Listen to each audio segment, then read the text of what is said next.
everyone, and welcome to another beautiful Thursday morning. You're listening to Bhavani at I Eat Green on the Progressive Radio Network. And here in New York, we just had another dusting of snow. This has been quite a white February, and I am really enjoying getting out into it, and it's really been fun.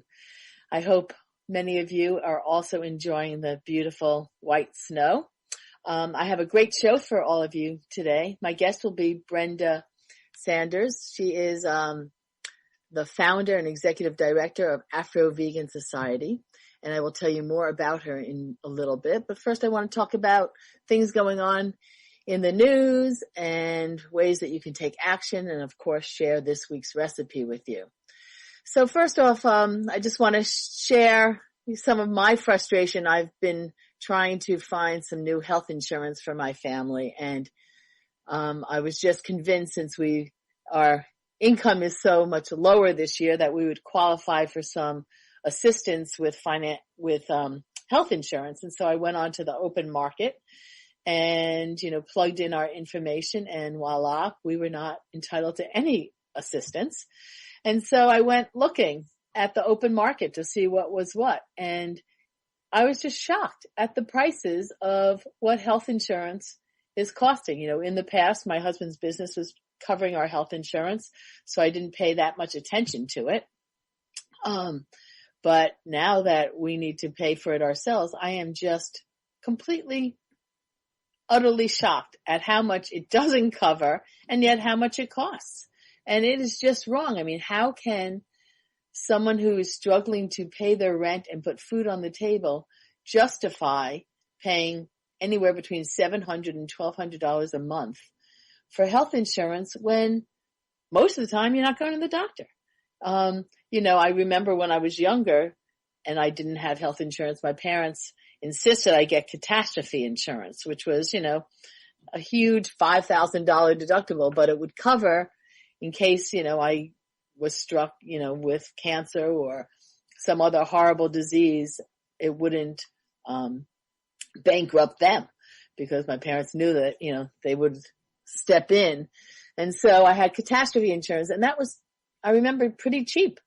So I asked about catastrophe insurance, and there's no such thing anymore. I mean, catastrophe insurance still costs $650. It's just so unacceptable. I don't know what the answer is. Of course, universal health care would be good, but right now the health costs in this country are just so astronomical. And we have to rein that in somehow. And one of the best ways, I think, would be a start by people making the connection between our food and our health.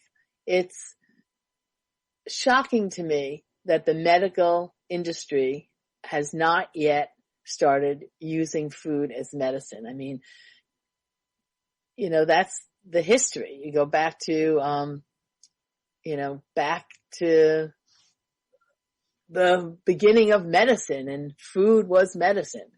And, Native Americans knew how to go out into the wilderness and find, white birch bark or, whatever medicinal plant they could find to make us better. And homeopathy is still a wonderful method, and Chinese herbs are still wonderful.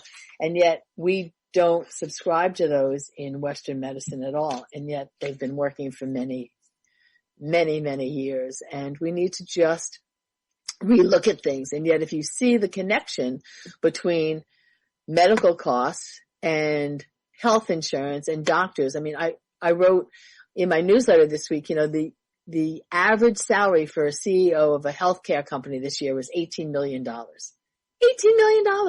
Who needs that much money? Meanwhile, 1 out of every 5 Americans are struggling to pay off a medical debt that is in threat of putting them into bankruptcy. It is just, such a broken system. And our food system is just as broken. And we really need to start from the beginning and rebuild our healthcare system based on a healthy diet. The amount of sugar and artificial ingredients that the average American eats is so bad for our health. diabetes, all the food-related diseases that are responsible for healthcare in this country being so expensive are preventable by a healthy diet. And I'm sure we'll get into that more with my guest in just a little bit. Of course, in the news, we're dealing with, watching the Senate, the Senate, courts right now. What's going on in our country is just so hard to put into words, but it's just amazing to me how many of our Republican senators are in denial and will not stand behind, President Trump's horrible behavior. And, it's just unbelievable. But one of the things I wrote about this week actually in my newsletter is eco-grief and climate anxiety. And, how many people, with a year of being quarantined, or isolated through the pandemic and reading about the planet and climate change, eco-grief and climate anxiety is a real cause for depression. And there are therapists that are really starting to specialize in that area. And, what I wrote about was just how many people are falling into a deep state of depression, filled with fear and dread. People are trying to make decisions as to whether to have children, and they're scared to have children because as a parent, let's face it, we want to know that we can protect our children. And if so many things are out of our control, like the pandemic and like climate change, it is scary to bring new life into the world when we have so little control of protecting our children. And so it's really a quandary that so many people are struggling with. And, I don't really have any answer, just acknowledging that this is real, that eco distress, and the fear that revolves around it is real. And, meditation and getting out and doing some exercise is really one of the best things. And also giving back to our societies. When we get out of our own struggles and give back to community, that helps us get out of our depression and also work with other people so that you feel like you're a part of a bigger whole. And that really, really is helpful. I didn't put too many things in my newsletter this week about take action other than writing to your senators and letting them know that Tom Vilsack for Secretary of Agriculture is definitely the wrong choice. He was in there with the Obama administration, and under his oversight, genetically modified crops were approved at record numbers, more than any other secretary. He killed the GMO bill to get GMOs labeled in Congress. And during his oversight, the USDA was 6 times more likely to foreclose on a black farmer than a white farmer. So he's just not the right person. We need someone that has vision, that can really imagine how our food system can be improved by and help mitigate climate change by adopting more regenerative agricultural practices, and how we need to really build up our local infrastructure so that access to healthy food is more available to everybody. And that, of course, will be better for our health as well. So we need to make sure that Tom Vilsack is not our Secretary of Agriculture. Biden can certainly do better. He has made a commitment to addressing climate change, and this is one area where he really could do better. So I hope I really hope that is denied, and that he is not going to be the person that is our Secretary of Agriculture. And now I want to share with you this week's recipe. I made a really great stir fry the other day with some crispy tofu, and it's an Asian stir fry. But the thing that was unique about it is, and I do this a lot, while I'm doing my stir fry, I can simultaneously be cooking the tofu in the oven, which saves time, but it also crispens up the tofu and makes it not fall apart when you add it to the stir fry. And I did a breading on top of the tofu with some nutritional yeast that I spiced up. And it makes a really nice coating on the tofu. You use almost no oil. I just sprayed the parchment paper so that the tofu wouldn't stick. But it reduces the amount of oil needed in the stir fry as well. So it's really great. So these are the ingredients you need. You need 1 block of extra firm tofu that you're going to cut into cubes and lay it out on a dish towel with another dish towel on top and just lightly press it so you're absorbing a lot of the extra water in there. A half a cup of nutritional yeast, a half a teaspoon of garlic powder, a quarter teaspoon of paprika, a quarter teaspoon of onion powder, and a quarter teaspoon of ginger powder. And that's what's going to be the breading for the tofu. So you're going to mix all those up in a little bowl. You're going to cut the tofu up into the cubes, and then you're going to put the tofu cubes into the bowl. But you don't really want to mix it up with your fingers and break apart the tofu. You want to do it really delicately so that the tofu doesn't break up. So what I do is when I put the tofu into the bowl, I then take my spatula and slowly lift and turn the tofu so that the tofu gets completely covered with the nutritional yeast. And then I lay the nutritional yeast out onto a cookie sheet that I've lined with parchment paper. And like I said before, I lightly sprayed the parchment paper just to help it not stick. And I baked that in a 375 oven for about 15 minutes. But I checked, every oven's different. You want to turn the pan around halfway through so that if the back of the oven's hotter, it cooks more evenly. And you also want to turn the tofu cubes over so that both sides get golden brown. The side that's on the parchment paper will turn golden brown first. So halfway through, you want to turn those over. The other ingredients you need is 1 onion that you're going to cut in half and then slice into crescent moons, 2 carrots cut into matchsticks, 1.5 tablespoons of grated ginger, 1.5 tablespoons of chopped garlic, 1 small head of broccolini, or you can use regular broccoli as well, 2 cups of napa cabbage, 2 cups of bok choy, 2 cups of snow peas cut in half, some olive oil for the stir fry, 3 tablespoons of tamari, and you can adjust that to your taste. If you're avoiding salt, you can also use coconut amino acids instead. 2 tablespoons aji marin, which is a sweet rice wine. I'll talk about that a little bit more in a minute. 1 tablespoon of dark sesame oil, 1 teaspoon of hot sesame oil, 1 cup of unsalted or lightly salted dry roasted cashews, and a 1/4 cup of cilantro. And then to thicken the sauce, I wanted to make a little, instead of using cornstarch, I used tapioca flour. And I made a little slurry with a tablespoon of tapioca flour, a tablespoon of tamari, a tablespoon of cold water, and a tablespoon of toasted sesame oil. And I mixed that up, and that I'll put onto the stir fry just a few minutes before the stir fry is finished, and that will thicken up the sauce. So while your tofu is cooking in the oven, you're going to lightly cover the bottom of a wok with oil. When the oil's hot, you're going to add the onions and cook those for a few minutes.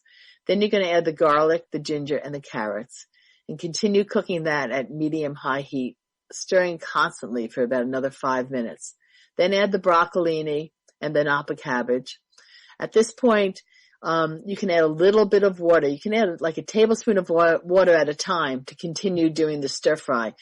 You can also, of course, add oil, but if you're trying to reduce the amount of oil, using a tablespoon of water at a time works really well for the stir fry. So that's what I've been doing. So add just a little bit of water and continue stir frying. Then when that starts to get soft, you can add the bok choy and the snow peas. and cook just for a few more minutes. You're going to add the tamari and the aji marin to this. Then you're going to take that slurry that you made with the tapioca flour and pour that over the stir fry. You're going to add the tofu into the wok, and then add an additional half a cup of water to the wok just to make a little bit more sauce, and allow that to thicken up. This slurry mixture will start to thicken. You can add the cashews and the cilantro right at the end there, and that's it. You can taste your stir fry. If you like a little more salt, you can add a little more salt. If you want a little more dark sesame oil, you can add that. And the same with the hot chili oil. That's really done by taste. So you can add that as well. And I served it with some brown rice. You can also serve it with some rice noodles or udon noodles if you'd like. And that's it. It cooks up really fast. It's a great midweek meal. You can substitute any vegetables that you have in the house. You don't have to stick with the vegetables that I mentioned in the recipe. You really can be flexible with that. And that's it. And so if you make the recipe, please let me know how you like it. I love hearing from all of you. And now I would like to share with you some more information about Brenda Sanders, my guest this week. She's a real mover and shaker. The amount of things that she's involved with is just amazing. She's a vegan food justice activist in Baltimore City, and she co-founded Thrive Baltimore, which is a community resource center that offers classes, workshops, cooking demos, and other programming that supports people living a healthier, more sustainable lifestyle. She's also the executive director of Afro-Vegan Society, which is a nonprofit organization that provides resources to people in marginalized communities to assist them in transitioning to veganism. In 2012, Vegan SoulFest was born, and that's another one of Brenda's co-creations. It's an annual festival that celebrates culture and all aspects of vegan living. Lastly, Brenda is the co-owner of The Greener Kitchen, which is a vegan deli and food distributor that produces plant-based foods that are both affordable and accessible. So Brenda, welcome. Hi, thank you so much for having me on the show. My pleasure. Thank you for joining me. So, what inspired me to invite you on was when I was reading about Veguary, your February challenge for people to join on and become vegan. And I really want to talk about that. So maybe we can actually start there, and then I want to hear your story about how you got inspired to become vegan. So maybe you can tell us first about Veguary. Sure. So Veguary is a vegan pledge program that is being hosted by Afro-Vegan Society, the organization, as you said, that I founded and am executive director of. And we just wanted to do something. We started out trying to sort of brainstorm what we could do to sort of commemorate this, this 28 days of celebration of Black history. And we decided that one of the things that we do really well is support people through giving education and resources and, just the tools that people need to help them on their journey towards living vegan. And so we thought, well, why not do what we already do and turn it into a pledge program and just engage people with information about the ways in which veganism actually has a history within the Black community and the benefits that living vegan can have to people today.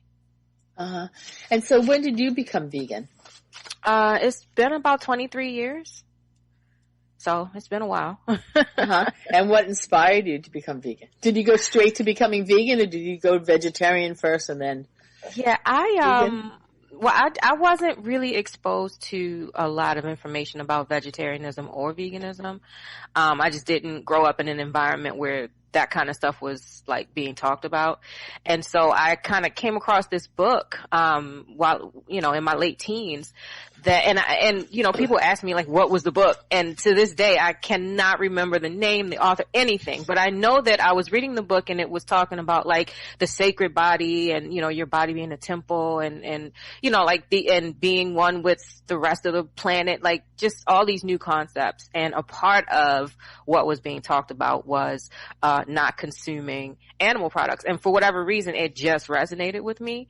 And I was like, oh, this seems like a thing I could do. And then I just did it overnight. So, I didn't do it well, but I did it.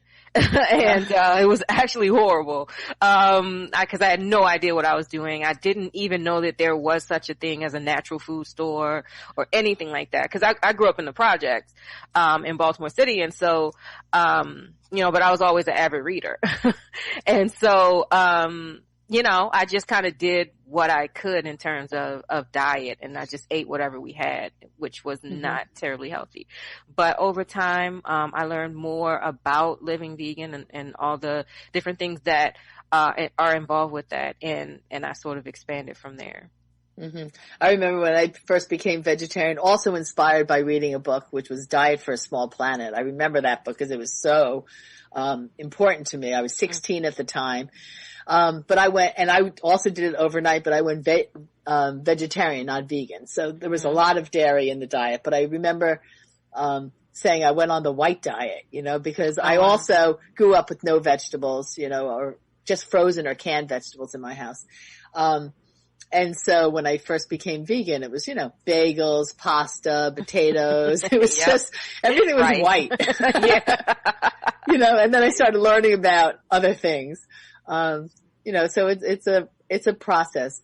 Now I know you promote veganism, and yet you also promote healthy veganism, right? Because I have met in my many years of doing this, so many people that are vegan because of animal cruelty, but they really have no connection to improving the health of their diet. They eat, Dunkin' Donuts is vegan, artificial sprinkles are vegan, So can you tell me or share with my listeners, how do you promote vegan to be healthy so that it's not just non-animal? Right. So my work in particular is in, low-income Black communities where there are these huge health disparities that exist. And so it, for me, it can't just be don't eat animal products, because I'm trying to address an issue, a systemic issue that exists within these communities, and people are suffering. And so, I sort of identified eating plant foods as a natural solution to the health issues that folks in my communities were having. And so it just only made sense to promote the healthiest, most life-giving, most vital foods that I possibly could. And so, all of the programming and things that we put together is focused around whole foods, healthy foods, simple foods, affordable foods, that kind of thing. And it really, it's the best possible solution for folks in low-income communities, because a lot of those processed, less healthy plant-based foods are also more expensive. And so it just, promoting a healthy plant-based diet to people who are suffering from chronic illness, chronic food-related illness, just made the most sense. Mm-hmm. Well, actually, unfortunately, so often the junk food that is vegan, that is unhealthy, is cheap. That's part of the problem, is very often the bad food is the cheap food. And I think that's partly why we see so many people in marginalized communities with so many poor health issues, because they want to fill their stomachs, and it's the cheapest food is the sometimes the most unhealthy food. And so, unfortunately, that's what happens. Yeah. So how does food justice come into your work? Because I know, you talk about food justice and you're an activist like myself. And so, can you share with us, how that works within, Thrive Baltimore and the Afro-Vegan Society? Sure. So, I mean, as you know, food justice work is about this idea that everyone has the right to be able to access healthy food, right? And there are certain communities that, especially in the U.S., that are certainly targeted with the most unhealthy foods.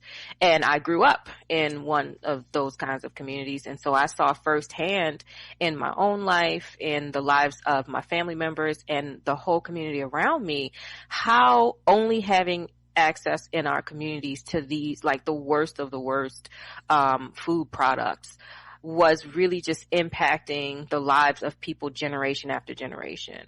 And so, you would have situations where, like, I thought that when you turned a certain age, just certain things naturally happen. So, you know, when you turn this age, you just have diabetes. When you turn this age, you just have heart problems.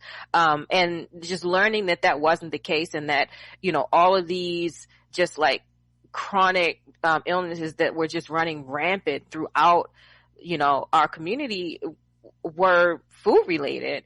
You know, it just really hit me very hard. And I started to look at the foods that are being made available, you know, that are being trucked in to these communities and just dumped into, you know, the carryouts and the corner stores and the places where the only places that people in these communities have to go and purchase food items. And it's just the worst of the worst. It's all processed. It's all full of salt, all full of, you know, unhealthy oils and fats and sugar and, you know, all these cheeses and everything and all these canned meats and, you know, and so it's worse than most people could even imagine unless you actually walk into these places and see what's on the shelf. And this is what we grew up with, and this is what our parents grew up with, and this is what our children are growing up with.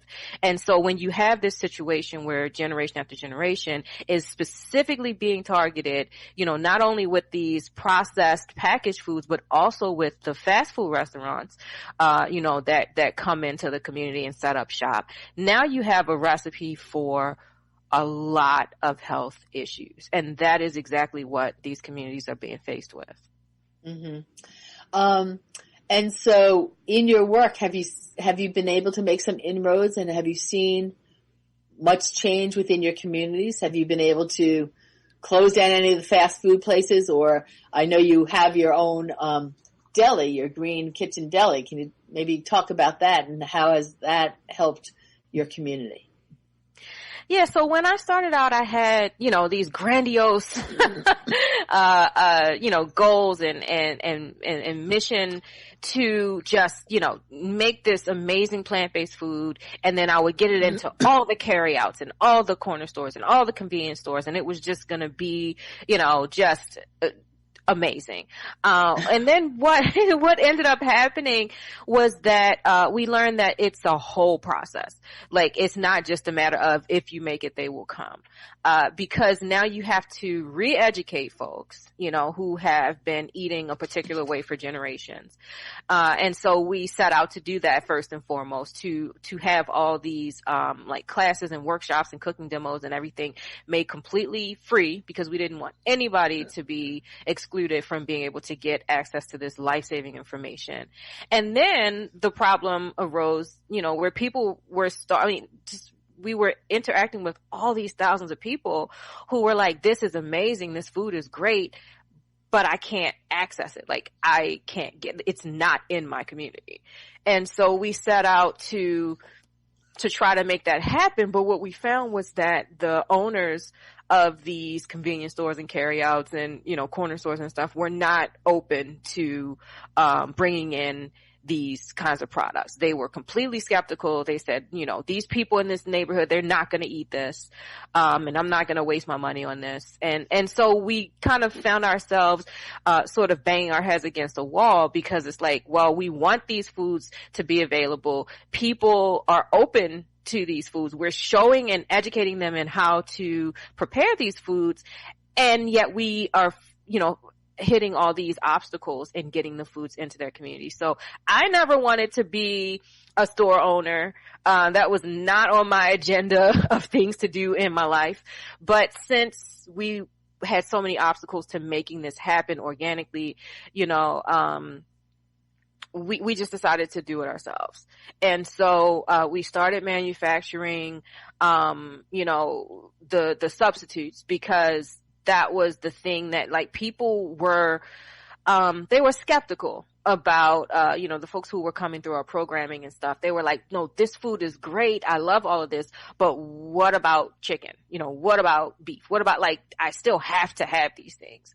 And we, as much as we wanted to convince people, like, no, you really don't. I mean, this is generations of programming. And so we thought, how can we make convenience food as healthy as humanly possible? So we use real ingredients and real foods, even as we're sort of emulating, these products that folks, recognize.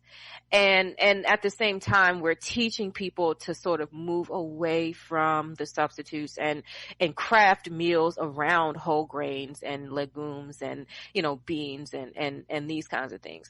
And so it just, what we've learned is that it's just a whole process of re-education and then providing the resources that people need to be able to make that transition. Have we shut down, the corner stores and the carryouts and such? Not yet. I mean, it's a slow process. It's slow going, and, we don't have access to as many resources as we would like to have to do this work. But we're continuing the work, and we have made a huge, there are vegan restaurants that are now coming into Baltimore in droves, or at least, before the pandemic, there were, at least 10 vegan restaurants open in Baltimore. And I don't think that is a coincidence. I think that it's because the culture, like the food culture in Baltimore, is shifting. And that's in large part because of the work that people are doing on the ground. That's great. Good for you. Let's take a couple-minute break. When we come back, I'd like to talk about how COVID has impacted your community and how it's affected your work at Thrive. So everyone listening, don't go anywhere. I'm talking with Brenda Sanders from the Afro-Vegan Society. Be right back. Ani at I Eat Green on the Progressive Radio Network. And I'm here with my guest, Brenda Sanders. She's the founder and executive director of Afro-Vegan Society and co-founder of Thrive Baltimore. And right before the break, I was asking her how COVID-19 has affected their work at Thrive Baltimore. Can you talk to us a little bit about that? Absolutely. So, tremendously is how, COVID-19 has affected our work, because all of our work was about bringing people together. So everything that we did, from, the cooking demos to the classes, the workshops, we had just constant programming, food tasting, so that people could actually come in and sample plant-based foods for the first time. We did film screenings, all kinds of stuff. And so obviously none of that stuff is on the table right now. And what we have ended up doing is sort of shifting away from that. So we put a lot of the programming onto our online platform, and now we go out into communities and we do food relief work. And I personally learned so much the last like 9 months or so of going out and into communities and providing plant-based foods through food giveaways with other organizations, because first of all, I didn't know how bad people's food situation had gotten once the economy started to suffer from the pandemic, and so many people got laid off, and so many people, the previous administration had already cut a lot of public assistance, and so people were already struggling in terms of losing food stamp benefits and then getting laid off. They became, it became a desperate situation for so many families. And so going out into communities and, providing this delicious, hot, plant-based food, people would line up for blocks. I mean, whole families, come out and, they're so grateful for the hot food. And then like the other folks who are giving stuff away, a lot of times it's just like unhealthy stuff. It's like whatever the grocery stores are, willing to just kind of dump off on folks. And so, sometimes it's spoiled food or food that's already expired. I've seen moldy bread. I've seen, expired meats and eggs and stuff like that. And so when we come out there, we are bringing like this delicious, healthy, like nourishing, hot food, and people are just so grateful. And, we bring hand sanitizer and we bring masks and, we try to just be, a resource to the community to sort of pick up some of the slack and alleviate some of the suffering. Mm-hmm. And so when you do that, are you cooking it in your deli and Yes. then bringing it out? Right. And so who's funding that? I mean, and how many meals are you giving away? Yeah. So, initially it was just, we were just using whatever we had on hand. And we would just do, like as many gallons of food as we possibly could at a time. And so, we would feed anywhere from like 60 to 100 families. We've even gotten up to like 150 a few times.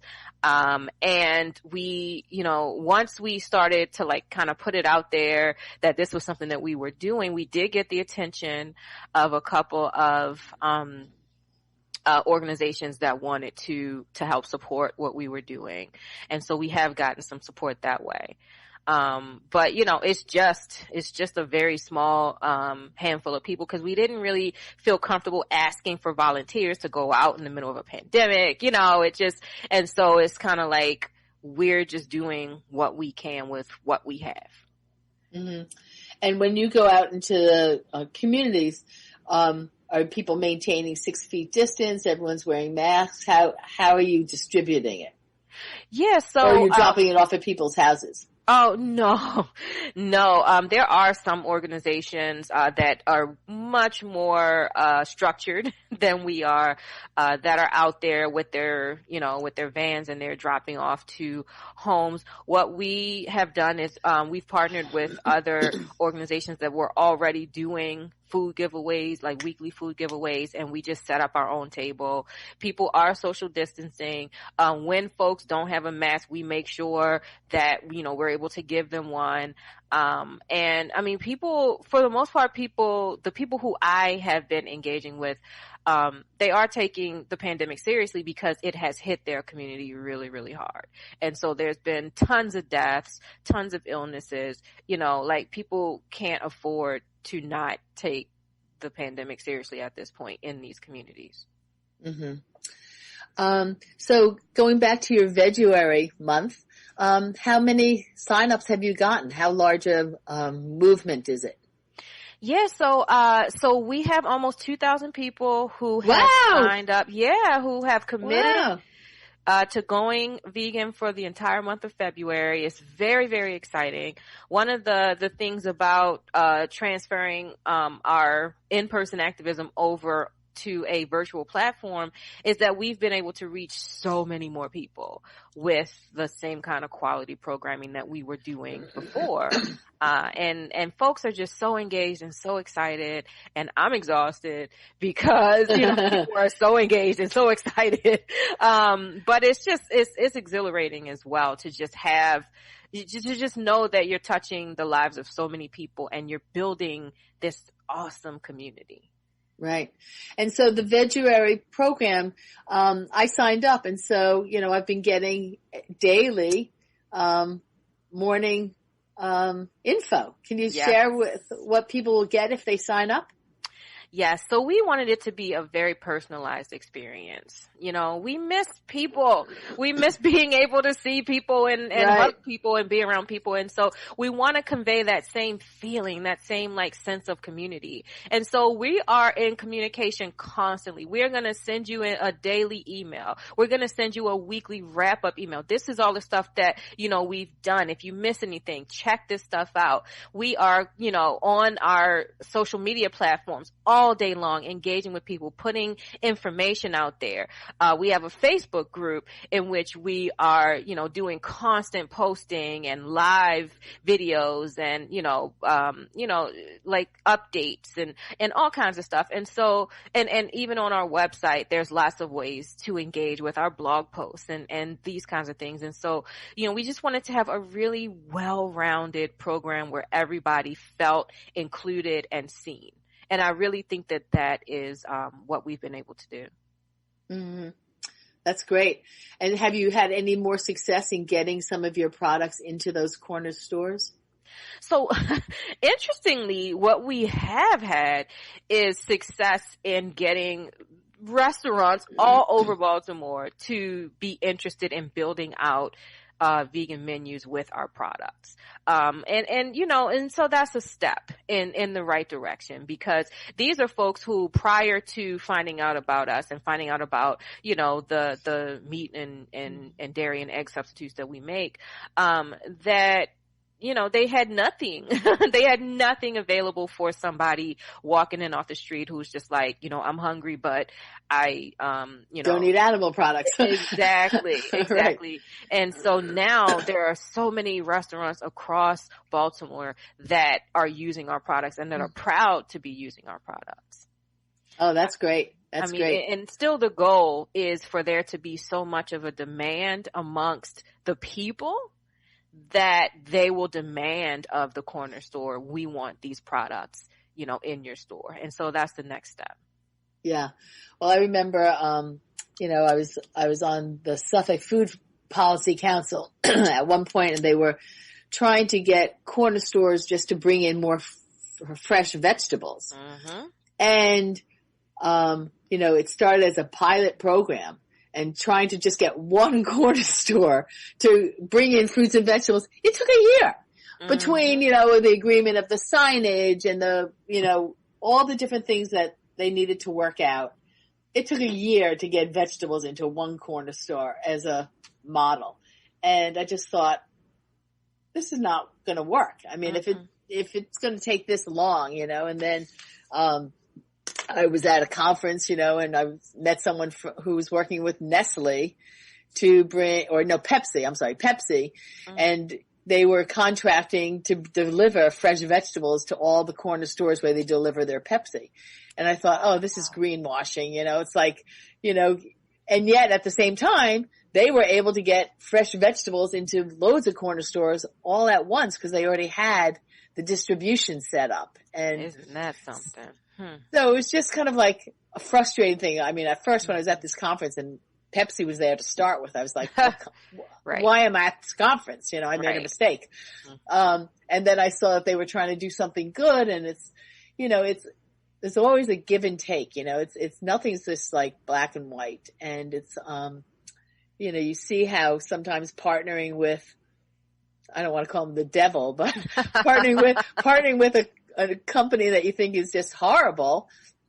And yet because they have the money and some of the power, they're placed in they have the ability to make a change that you want to see happen. So, they were willing to do that. And, and now there's some fresh vegetables in the stores while there's the Pepsi is still there. So, but I guess it's still better that there's at least that access to some fresh vegetables. Yeah. So what kind of feedback have you been getting or excitement from your community in this transition? Have you, I assume the movement is growing. You've been around for many years now. You have your big festival. Are you going to be doing a festival this year, the Vegan SoulFest? Yeah, that still remains to be seen. We missed out on being able to host the festival in 2020. In 2019, we had 13,000 people come out, which was, it's just every year it gets bigger and bigger. And so it was heartbreaking to not be able to do Vegan SoulFest. And, so we've got lots of feedback about that. And everybody, saying how disappointed they were. We are keeping our eyes eyes, peeled, and we are paying attention to what the city restrictions are. And, if later on this year, if things sort of level out and the city starts to open back up again, we'll consider it. But if not, then maybe we'll, just kind of engage with people online in some capacity and then really gear up for 2022. So, we're just kind of going with the flow, and we're gonna see what happens. Yeah. I'm organizing with my local slow food chapter and the NOFA organization that I'm part of, which is the Northeast Organic Farming Association. We're having and moving ahead with our CSA fair, our community supported agricultural fair, because we figured it's not something where you get 13,000. I mean, last time we had, maybe 120 people come out, but 120 prospective customers for the farmers. And, we figured we're setting it up like a farmer's market.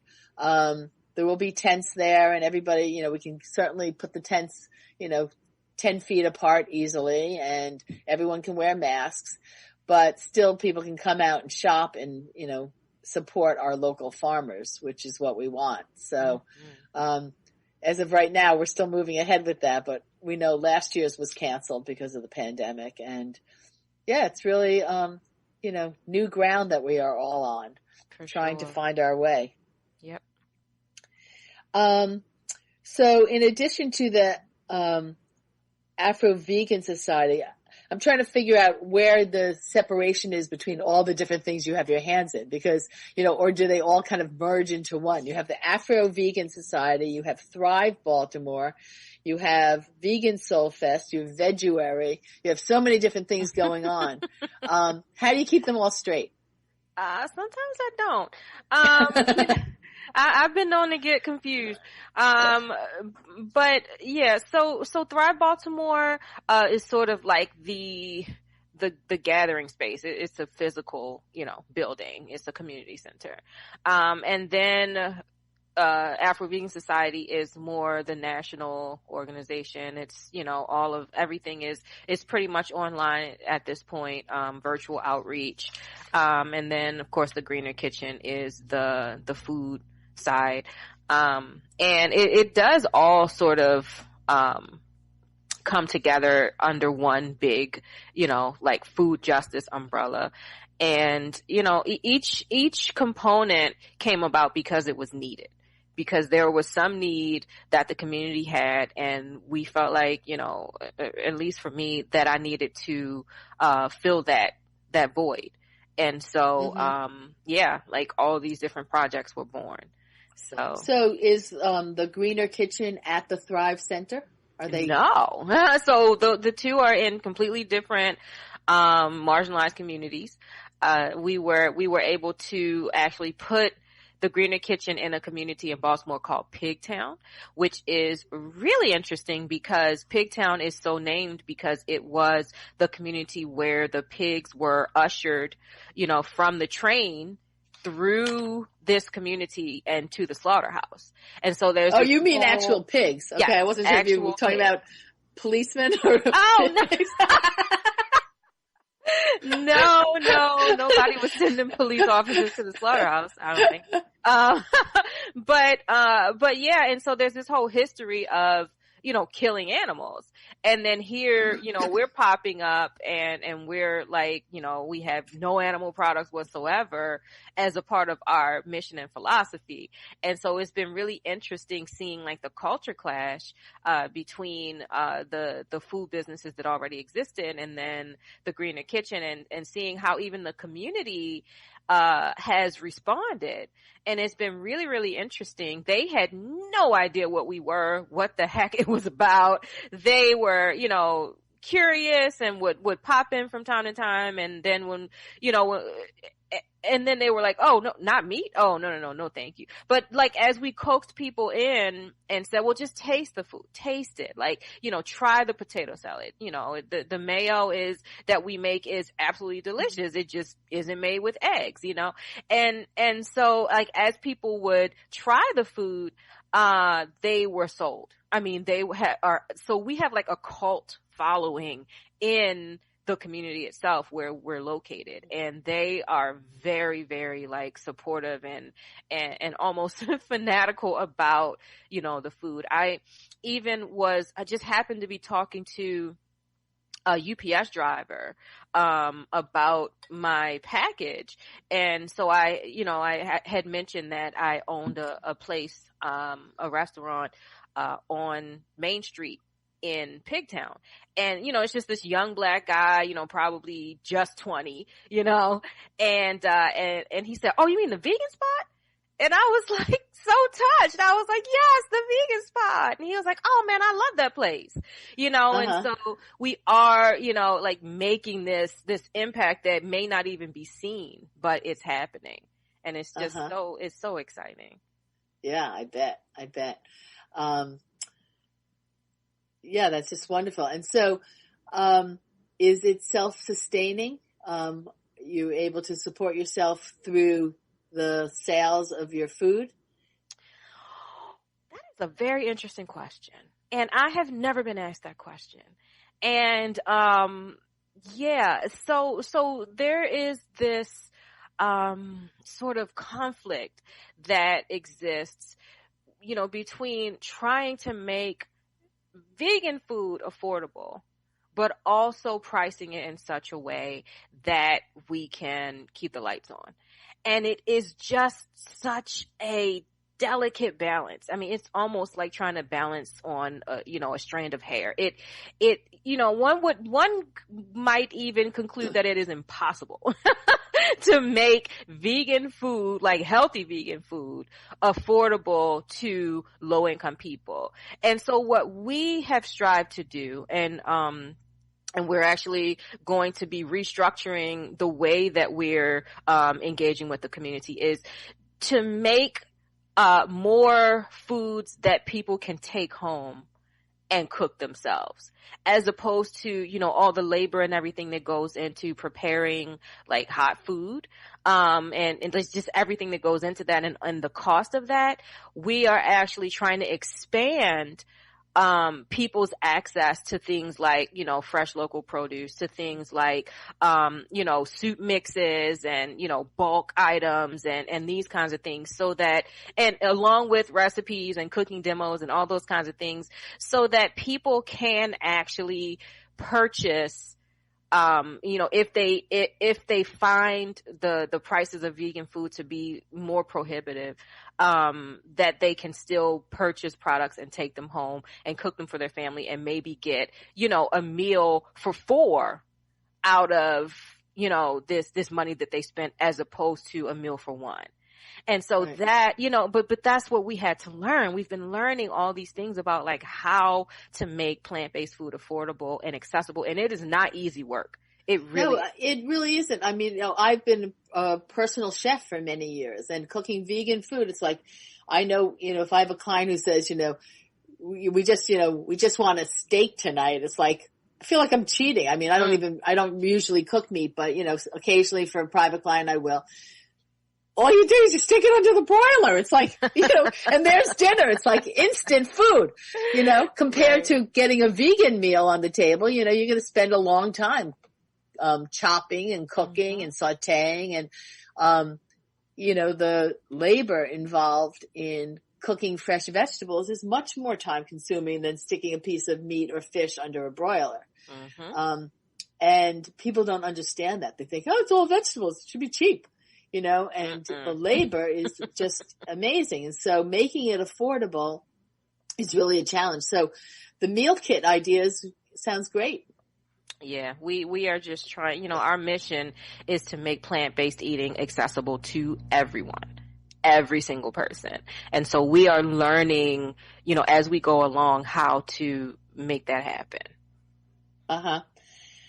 Wow, that's great. So, we're almost out of time. Can you share with my listeners how they would find you? I mean, of course, I'll share it on my website too, but if they would like to, make a donation towards your organization, which organization shall they donate towards? Wow. Well, you know, it just depends on, you know, where they feel motivated, you know, to put their donation, because Afro-Vegan Society is doing a whole lot right now because of pandemic conditions. And so, we have like a donate button right on the website afrovegansociety.org, as well as, at some point, a Thrive Baltimore will reopen and we'll be able to start doing that kind of programming again. And so, we have the donate button over at Thrive Baltimore, thrivebaltimore.org. And then, I have a personal Patreon, that, is just like a way for people to connect with me, see what I'm doing, and sort of support my activism. And it's just Brenda Sanders at Patreon. And then, even right now, if people wanted to sponsor the ongoing work that we're doing with Veguary during Black History Month, right there on the Afro-Vegan Society page, is the Veguary program and more information about it. And you can actually sponsor an aspect of Veguary. So you can sponsor the panels, or you can sponsor the speakers, or you can sponsor, the cooking demos. And so that's another way that people would be able to support the work. Wonderful. Wonderful. Well, Brenda, thank you so much for joining me today. And thank you so much for the work you're doing in your communities. It's so needed and it's so monumental and it's just excellent. So thank you. Thank you for having me. I really appreciate this. Sure. Everyone out there, thank you so much for joining us. You've been listening to Bhavani at I Eat Green on the Progressive Radio Network. See you all again next week.